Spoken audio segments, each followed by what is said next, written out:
We're live here on the 5 a.m. Mester Scrum Show. Good morning. Holidays are coming up here in the United States. It's getting chillier out. So let's get moving. Hey, good morning.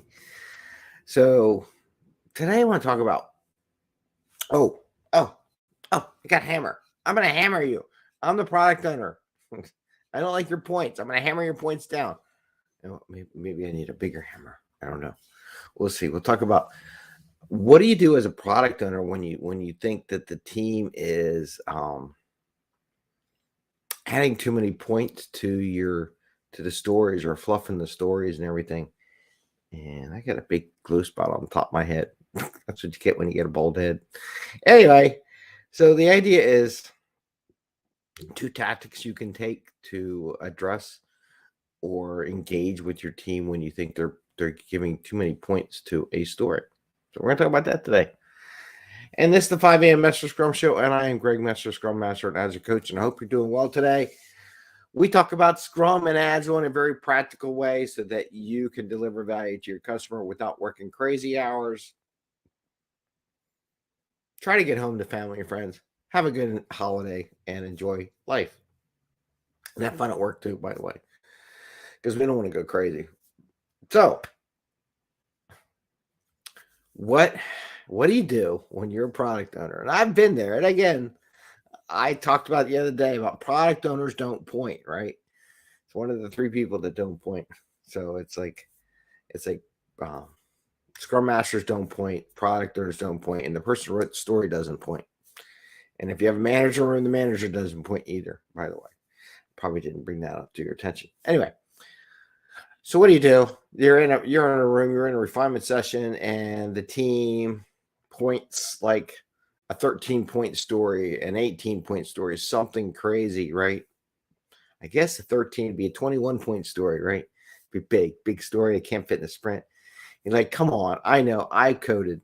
So I was listening to, by the way, so let's do this while I'm doing this. This is the banner from last Tuesday night because tonight's Tuesday, so I got to do the Tuesday night program on the job reports. I'm trying to come up with some new stuff. I'm working on it. It's molding itself. So what do? I was listening to a podcast, Agile Thought, this morning. It just popped up on my screen. And I was like, okay, I'll listen to it. So I was listening to it. And the guy was talking about how in his one group, he had product owners that had a BS card they can call because they could code. And they were like, they would challenge a team on their points. So I'm going to give you two tactics, two ways to look at it, two ways to ask the question, two ways to come up with it to when your team is, you think your team is overpointing the story. So one way is take a hammer, boom, boom, boom, and hammer them down, boom, boom, boom, boom, boom. It's the old project manager way. Though I've never managed my project that way. I have never challenged my team and said, what do you mean by that? I'd be like, well, what goes into that? And then I'd descope it, by the way. So boom, boom, boom, boom, boom. Make your points less. You should do it less. I know I can code it. I can do it. Okay, maybe my hammer's not big enough.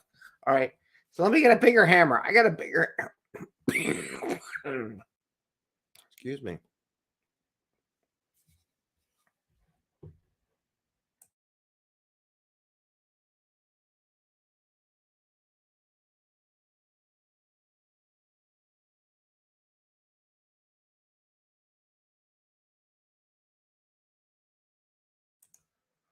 I got too excited. We went silent there. I had to mute it because I was coughing. I'm sorry. That's that apple cider vinegar and my kid. Anyway, got too excited. Hammer them down. I got all excited. So you chip away at their points and you challenge them based on your prowess as a coder and that you know more about it than they do. And this is what you do. Well, so that's option one, right? So you can challenge them. Here's option two. Ask them the question, and I kind of wrote this down because I really was thinking about this, and I want to make sure I cover my thought process here. And I use my little phone and just kind of write down stuff for the show sometimes. So as a product owner, you say, okay, it's 13 points. Look, I want to get something to the customer during the sprint related to this epic feature capability, whatever it is, or stories. So how can we take this story? So then you reverse it. You ask the question, hey man, yeah, 13 points. Okay. How can you all help me figure a way to break this story down in pieces of value that we can look at throughout the sprint, not at the end of the sprint, but as we move along, that as we get these little pieces of value that we could possibly drop some of this stuff into production for the customer, or at the end of the, we can show the customer whatever your process is, whether you do drop production every day, once at the sprint, once a month, whatever it does, it's irrelevant. But where we can show value to the customer, the sooner I get value into production, to be honest with, that's when companies make money, and that's what's killing all these companies right now. They're not bringing that value. So one way is you can hammer the team, right? Make them reduce their points, or you're going to kill them.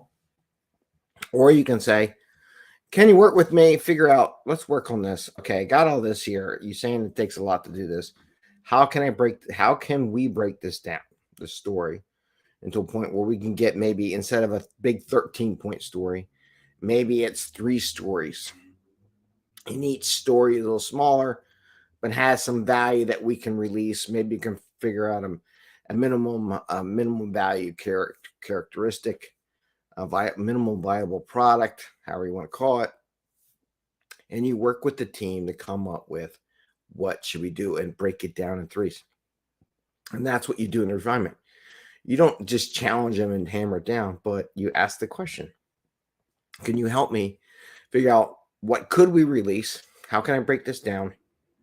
Use the team's mindset and all those people in the room to help you craft the story or stories in such a way that you could deliver something.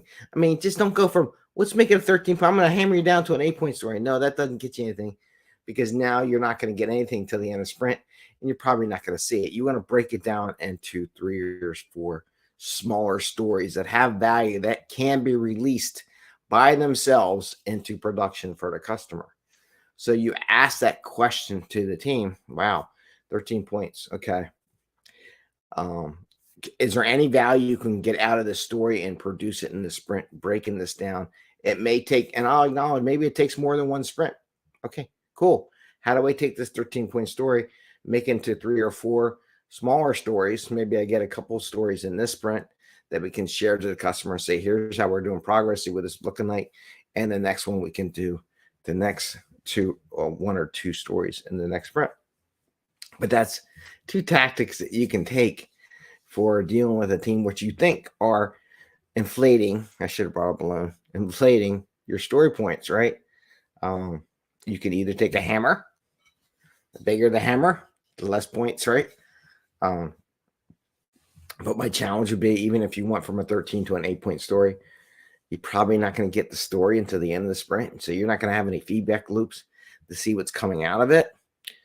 Or you can do like 3 or 4 smaller stories, and they get done throughout the sprint, and you do little mini feedback loops throughout the sprint and not to the end. And make sure you do express that you want to see the stories done as you go along the sprint, and you want to get a little feedback loop and see how they operate, so you can see if it's worth it or not, right? So those are 2 tactics you can take when you inherit. The sad thing is, the majority of them take the hammer approach, and the real approach, I don't know. You make the choice. I'll let you all make the choice here. This as a mentor or a promo, I've done this for a while. I like choice number 2, and not number 1. Though I have done number 1, where I've had people say, because I can code a little bit. If I really have to get code and I know something's possible, I'll check. But I found that I was wrong too. That certain software couldn't do things. I was really shocked.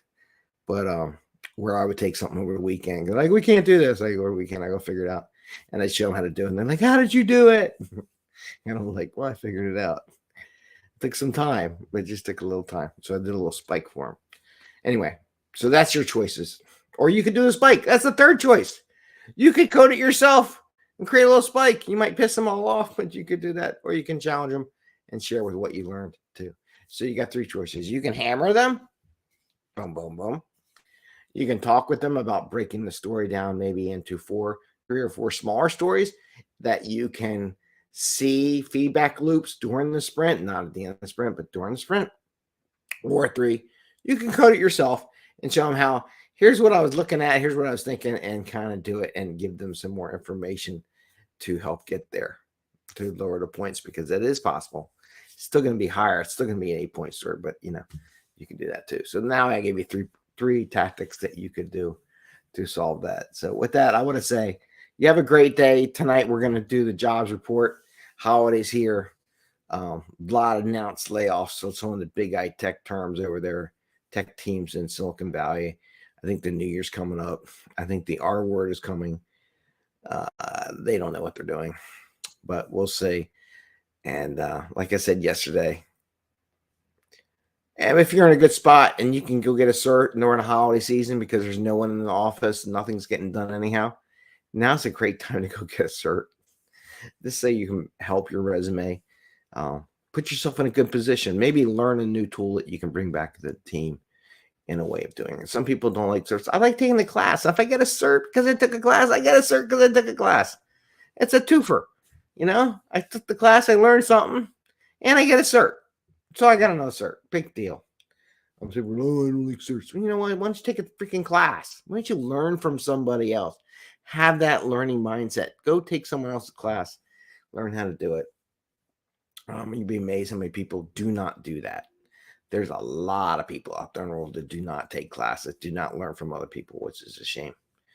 Anyway, I want to wish you all a good day. I wonder if I got my kids cold, but I also think it was part of the apple cider vinegar that I don't put 2 tablespoons in a glass of water, 1 or less. My wife's telling me 1 teaspoon. I'm like, yeah. I put 1 tablespoon. I think I did too much. Anyway, you all have a great day. Enjoy your day. See you tonight on the jobs reports. See what's going on. And I wish you all the best. Take care. Happy scrumming. And see you later. Where's my mouse? I have my mouse.